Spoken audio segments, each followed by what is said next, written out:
This hairstyle is indicative of how much sleep I got last night. The higher the ponytail, the fewer hours of sleep I got. But, as Chloe Brown would say, I will not be defeated by my fibromyalgia. And this is a good place to start because in today's video, I'm going to be doing a little bit of a book haul. So these are all of the books I bought myself for my birthday. I am 27 this year. March is my birthday month, and I decided to spend that sweet stimulus money, a little bit, at least a little bit of it, on some books. So here is the book haul, and let's just start off. Finally got myself a copy of Get a Life, Chloe Brown by Talia Hibbert. I scream about this book all the time. I have already reread it physically and made lots of tabs. And this is a beautiful little romance book about Chloe Brown, who has fibromyalgia, and she has a near-death experience at the beginning of the book and decides to create like a life bucket list. And along the way, she falls in love. And I absolutely adore this book. And I clearly have marked it up. I actually wrote in my book, which I don't normally do, but there are just so many quotes in here that speak to me as a person who deals with chronic pain, insomnia, fibromyalgia, you know, all that crap. This means a lot to me, and I'm so excited to have my own copy. So here's book number 1. Then I bought myself a copy of Red, White, and Royal Blue, another favorite romance novel about the son of the President of the United States falling in love with the Prince of England.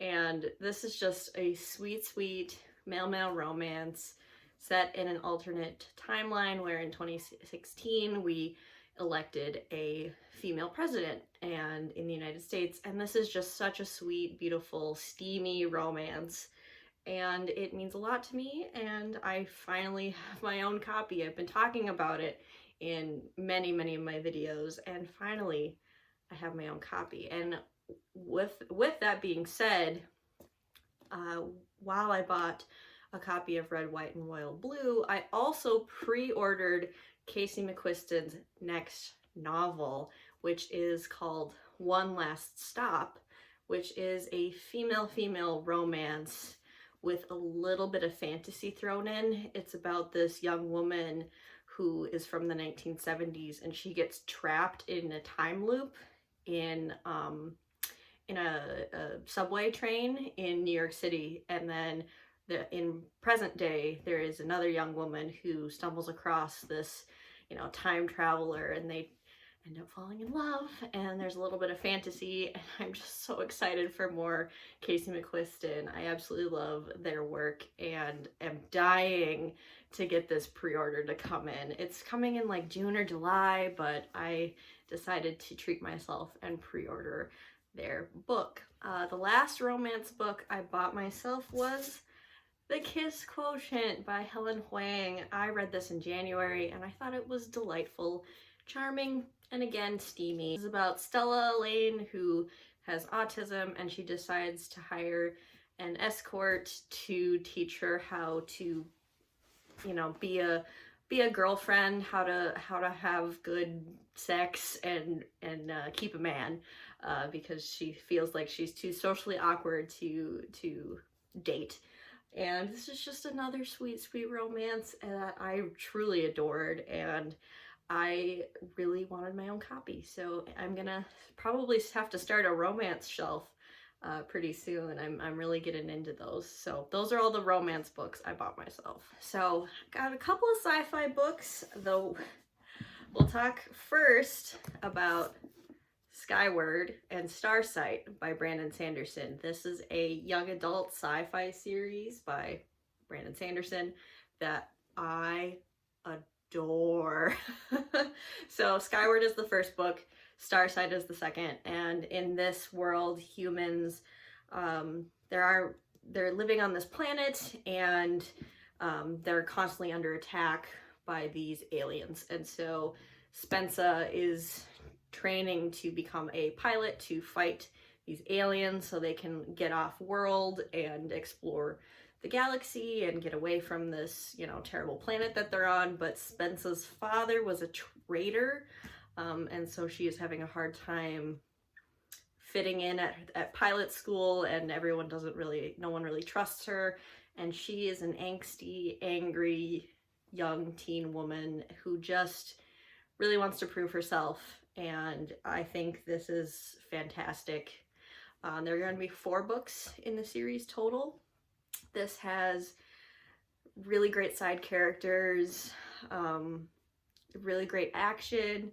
There is a talking ship, and so if you love talking AI characters, this is a great series.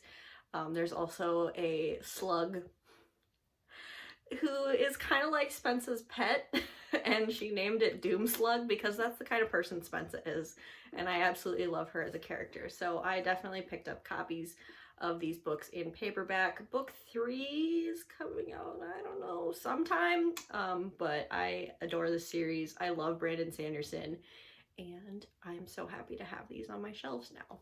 The next sci-fi book, and this is the last like sci-fi book I have in this book haul, is Children of Time by Adrian Tchaikovsky. Look at this thick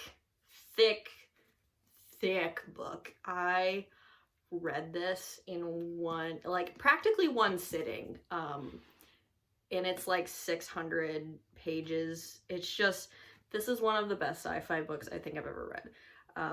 This is following 2 perspectives where humanity is traveling through the universe trying to find a new home planet. So we're following the humans as they're traveling through space and time, really.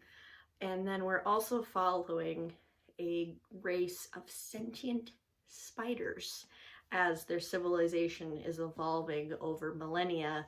And then at the, you know, climax of the book, we see how the humans and the spiders interact, and it's truly fascinating. Now, this works as a standalone, and I'm gonna leave it as a standalone in my heart because the sequel I've heard is not super great, and I just loved where this one ended off. So but I'm super happy to have this on my shelf. You can see it won the Arthur C. Clarke Award in Science Fiction Book of the Year. So it's super good. I highly recommend, and I might make my husband read this eventually.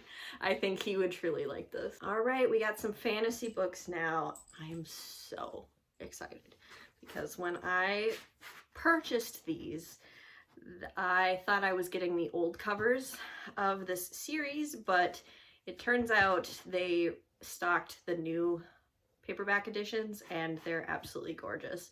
And the series is the Inheritance Trilogy by N.K. Jemisin. I love N.K. Jemisin, obviously, which includes 100,000 Kingdoms,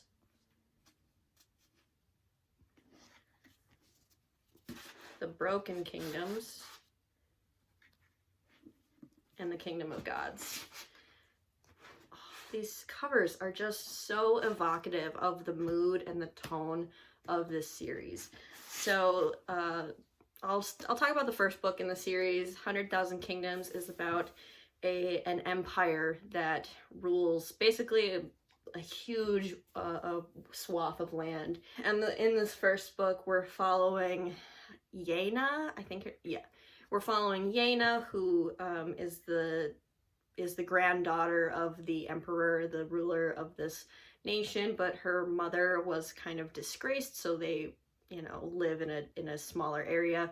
But at the beginning of the book, we're finding out that Yaena's mother was possibly murdered, so Yaena is traveling to the capital to maybe figure out if her grandfather had her mother murdered.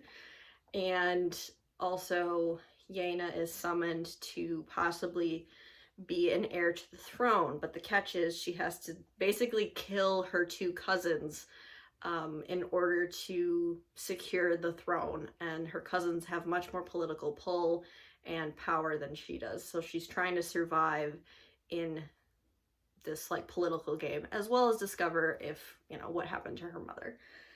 There are gods as characters in this book. There's a little bit of a romance, but this is an adult fantasy series that I truly love.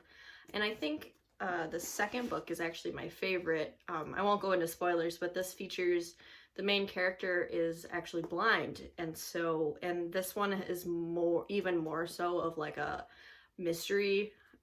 And so I think the book 2 is my favorite of this trilogy. But again, I love N.K. Jemisin with all my heart, and I'm so excited to have almost all of her books on my shelves now. And yeah, I'm really pumped. All right, this is a little precarious, but you can kind of see all the books. Next, the last 2 books I'm going to talk about, I actually pre-ordered the sequels. So the first pre-order of the fantasy genre is I bought the next book in the Witchland saga by Susan Dennard. So the first book in the series is called Truth Witch, and then the new book that's coming out is called Witch Shadow. And this is book 5 in the series. 1, 2, 3, 4. Yeah, book 5 in the series, I'll say. And this is a really fun young adult fantasy story featuring 2 women who are best friends. And I just love the friendship in this series, and the romance is very fun as well.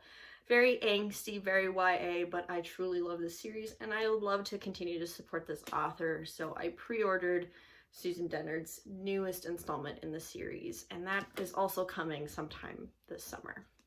Last book in this book haul, and then we'll get into like a little bit of an organization cleanup video so you can see where these books end up on my shelves. But I pre-ordered the sequel to A Song of Wraiths and Ruins. So first of all, I finally got myself a copy of A Song of Wraiths and Ruins, and just look at her. Look at this cover. It's so shiny. So I bought myself a copy of A Song of Wraiths and Ruin by Roseanne A. Brown. This is one of my favorite YA fantasy series I read last year in 2020, and I pre-ordered A Psalm of Storms and something. I can't remember the title, but look at it. It is also extremely beautiful, and this is also coming out later this year. This is a duology featuring a young queen who has chronic migraines, and in the beginning of the book, her mother is murdered, and she's trying to resurrect her using some dark magic. And the other perspective is a young man named Malik, who has anxiety and depression, and his sister is kidnapped in the beginning of the book, and basically our 2 main characters, in order to save the people they love, have to kill each other. And of course there's an angsty romance, and I ate this up, and this is a debut, and I was just super impressed by this young adult series, and I pre-ordered book 2. And this is a duology, so the series is actually concluding with these 2 books, and I'm super excited. Those are all the books that I have with me that I bought myself for my birthday. Unfortunately, what I'm about to show you may be disturbing. I bought myself a copy of The House in the Cerulean Sea, which, you know, I made a whole video about, so if you are interested, I'll link it above. But when it came, it looked like this. And I was pretty heartbroken. Like, I was pretty upset because I paid all of these books, I paid full price for. I wanted to support my local bookstore, and so I bought these all through Bookshop, supporting my local bookstore, Black Garnet Books. I have a video talking about this bookstore if you're interested. So all of these books I paid full price, brand new, and most of them are paperback because books are expensive. So for House in Cerulean Sea, I paid, you know, $18 for this paperback, and it was just completely beat up, and it's not unreadable, but for $18 plus shipping and tax, it just was pretty unacceptable, because all of the other books that came in that box were completely fine. And the box was in pristine condition. So whoever was packing these books picked up this really, you know, beat up copy and said, okay, this is the one you're getting, and put it in the box and sent it to me. So unfortunately, I bought this for myself and I'm actually returning it. So, you know, $13 later to return it. The saga of this book. And so I repurchased it. But I wasn't gonna let that stop me from filming this video. So I just wanted to show you that I also bought this, but a new copy will be arriving at some point. How disappointing though, how upsetting. So those are all of the books that I bought for myself for my birthday. I haven't been feeling great, and I'm super tired. But, you know, I like filming. Filming is actually a lot of fun. And, you know, here we are. It's my birthday, so fibromyalgia can go to hell. And it can't stop me from filming and doing the things that I love. I'm gonna be doing a little, maybe like a time lapse or something, to show you where the books end up on my shelves. And I hope you have an excellent reading month.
Thank you so much for watching, and I will see you in my next video. Bye.